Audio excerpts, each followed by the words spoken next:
Oknum TNI diduga terlibat dalam kasus pembunuhan kepala cabang bank. Apa peran oknum TNI ini dalam kasus? Kita akan bahas bersama pengacara salah satu tersangka, Adrianus Agal, dan Kabareskrim periode 2008-2009 Susno 2 Selamat petang semuanya. Selamat petang, Baik, Mbak. selamat Selamat petang. petang para pemirsa, Pak Adrianus. Saya ke Bang Baik, Adrianus Pak dulu ya. Susno. Bang Adrianus, klien Anda menyebutkan apa, menjabarkan sejauh mana keterlibatan dugaan oknum TNI kepada Anda? Oke, baik. Terima kasih. Pada kesempatan yang baik pada sore hari ini, ingin saya sampaikan bahwa terkait bagaimana Eras dan kawan-kawan menerima pekerjaan dari Oknum EF ini, yang pertama mereka itu pertemuannya itu tuh tanggal 18. Tanggal 18 di salah satu kantin di daerah Jakarta Timur, kalau tidak salah kantin di daerah Cijantung lah. Itu terus dilanjut dengan pertemuan di tanggal 19, itu di situ pembicaranya untuk mengenai pekerjaan untuk menjemput paksa seseorang, gitu. Di mana dalam komunikasi itu dibicarakan oleh Oknum F ini, dia bilang, Eras, pekerjaannya nanti kamu untuk menjemput paksa seseorang, nanti setelah kalian jemput paksa, kamilah yang akan mengantarkan yang dijemput paksa itu ke alamat di Bogor. Nah, si F inilah yang meyakinkan bahwa yang mengantar pulang itu adalah F dengan tangan kanannya si bos. Nah, terhadap tangan kanannya si bos, Eras dan kawan-kawan juga tidak mengenal. Mereka hanya menerima pekerjaan ini dari F. Nah, setelah tanggal 19 itu, baru mereka diinstruksikan untuk pekerjaan itu dimulai besok. Keesokan harinya itu tuh tanggal 20 ya, gitu.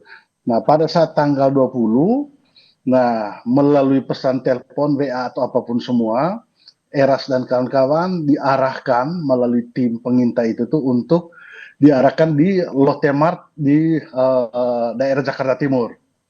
Nah, itu sudah waktu siang. Dari waktu siang itu mereka menunggu di dalam mobil itu tuh atas arahan dan perintah dari F itu untuk menunggu stay di mobil itu kurang lebih 3 atau 4 jam. Oke, Bang Nah, Adrianus, sekitar tapi tahu dari mana kalau yang menyuruh itu adalah oknum TNI? Pakai seragam kah atau ada atribusi lain yang bisa mengarah ke sana?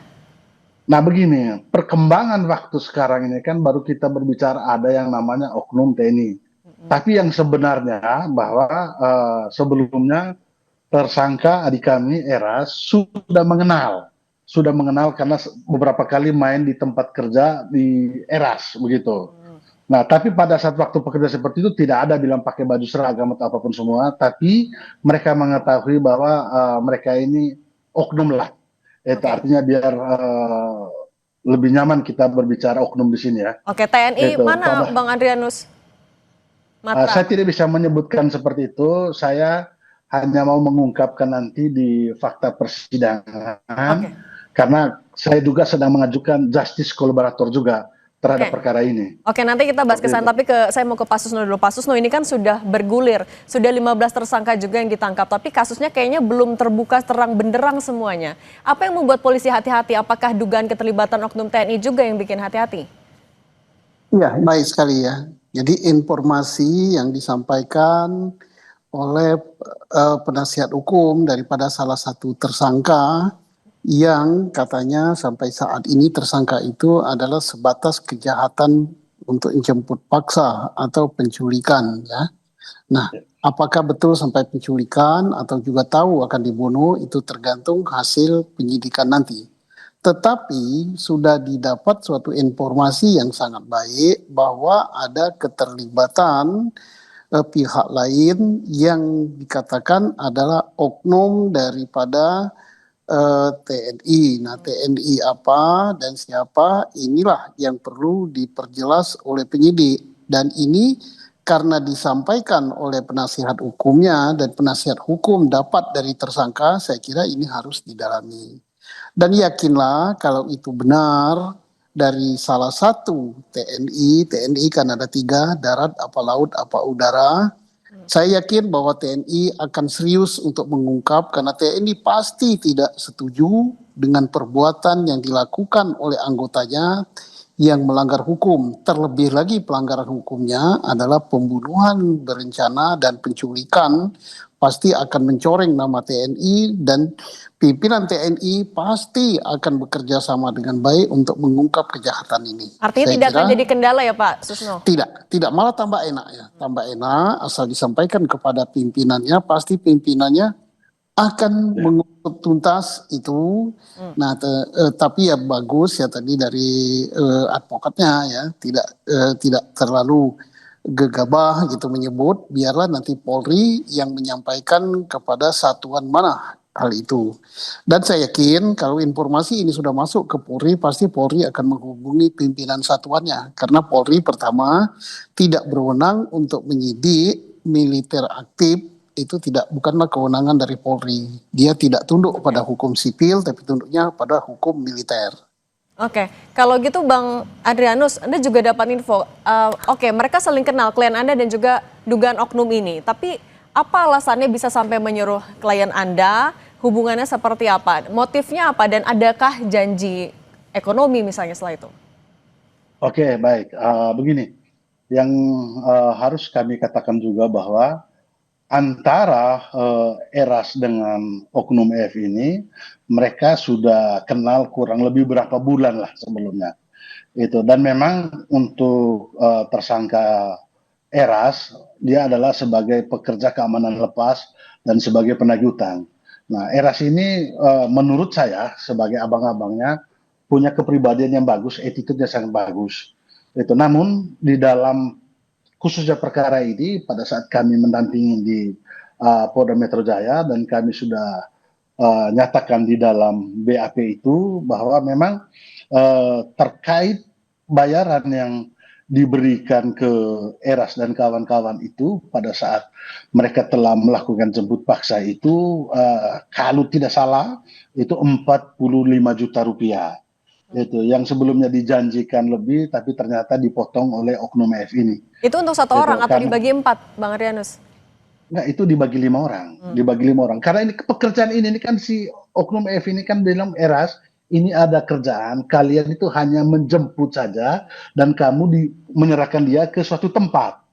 Seperti itu. Nah, di mana dalam proses waktu penjemputan jam 4 sore itu di Lotte Mart, di situ dimintakan untuk Oknum F ini melalui telepon di dalam mobil agar diserahkan di daerah Fatmawati. Nanti setelah di Fatmawati baru yang akan mengantar pulang korban itu adalah F dengan tangan kanan bos. Oke, Bang Adrianus, tapi sempat disampaikan nggak apa alasan klien Anda harus menjemput paksa seorang kacap bank itu? Ada alasannya nggak? Mereka hanya diberi perintah, diberi tugas itu untuk mereka tidak tahu si korban ini kerjanya apa. Kan mereka tidak tahu kerjanya apa, hanya untuk jemput paksa. Nanti setelah mereka jemput paksa, yang akan mengantar pulang adalah F dan tangan kanan bos. Seperti itu. Nah, setelah mereka mengantar, diarahkan untuk ke Fatmawati, ternyata dalam perjalanan untuk disuruh lagi bukan ke Fatmawati, malah ke Priuk. Seperti itu. Nah, Eras keberatan terhadap itu. Ya udah, karena kami udah di jalan, mendingan di tengah aja kami serahkan korban ini. Nah, diserahkanlah di landasan Pacu Kemayoran di situ. Oke, artinya sudah sampai penjemputan saja ya Bang Adrianus. Kalau gitu ke Pak Susno, tapi dengan kasusnya sudah bergulir, ada dugaan keterlibatan oknum, dibilang terorganisir karena ada ahli juga. Nah, ini gimana caranya agar kasusnya bisa dilakukan secara cepat, transparan? Apakah perlu juga dugaan oknum terduga ini dipanggil juga oleh polisi? Ya, kalau dipanggil jelas ya. Jadi walaupun tunduk kepada dua sistem peradilan yang berbeda, tinggal nanti apakah nanti tindak pidananya akan digabung menjadi tindak pidana koneksitas, yaitu, atau bisa dipisah juga dalam peradilannya. Di dalam pemeriksaan Polri, dia diperiksa sebagai saksi, bisa. Nah, Polri tentunya meminta kepada atasan daripada oknum itu ya, kalau benar oknum itu masih aktif ya. Nanti diminta kepada atasan oknum itu untuk yang bersangkutan diperiksa sebagai saksi dalam penyidikan tindak pidana yang tunduk pada hukum sipil yang disidik oleh anggota Polri. Nah itu lebih gampang ya kalau ada TNI-nya gitu. Baik TNI itu masih aktif ataupun TNI itu sudah positif, sudah pensiun gitu, pemeriksaannya sangat gampang. Kita Hmm. yakin bahwa TNI kita itu sangat mematuhi hukum gitu ya. Oke, Pak Susno, tapi kan kalau misalnya kan ada 4 klaster yang sudah diklasifikasi. Iya, Ada pengintai, yang menculik, kemudian eksekutor dan juga aktor intelektual. Kalau mendengar keterangan dari Bang Adrianus, dugaan oknum TNI ini masuknya klaster yang mana? dia sebagai klaster pelaksana ya, karena yang punya gagasan untuk melakukan penculikan dan pembunuhan itu adalah bos ya. Tetapi kalau misalnya di dalam rundingan untuk melakukan perbuatan penculikan dan pembunuhan ini, si oknum ini ikut di dalam berunding, ikut di dalam mendesain segala macam rencana, maka dia dapat dikatakan sebagai perencana juga gitu sama dengan si bos. Tetapi tingkatan kesalahannya ya nomor satu si bos gitu yang memberikan order ya. Oke. Nomor dua yang lain dan nomor tiga keberatan si apa namanya oknum ini cukup berat juga dalam tindak pidana pembunuhan berencana gitu. Oke, itu nanti tergantung juga dari penyidikan. Nah, kalau Bang Adrianus, Anda kan mengajukan justice kolaborator juga akan mengungkap salah satunya soal dugaan keterlibatan oknum TNI ini. Anda meyakini itu akan dikabulkan? Anda nggak ada kekhawatiran?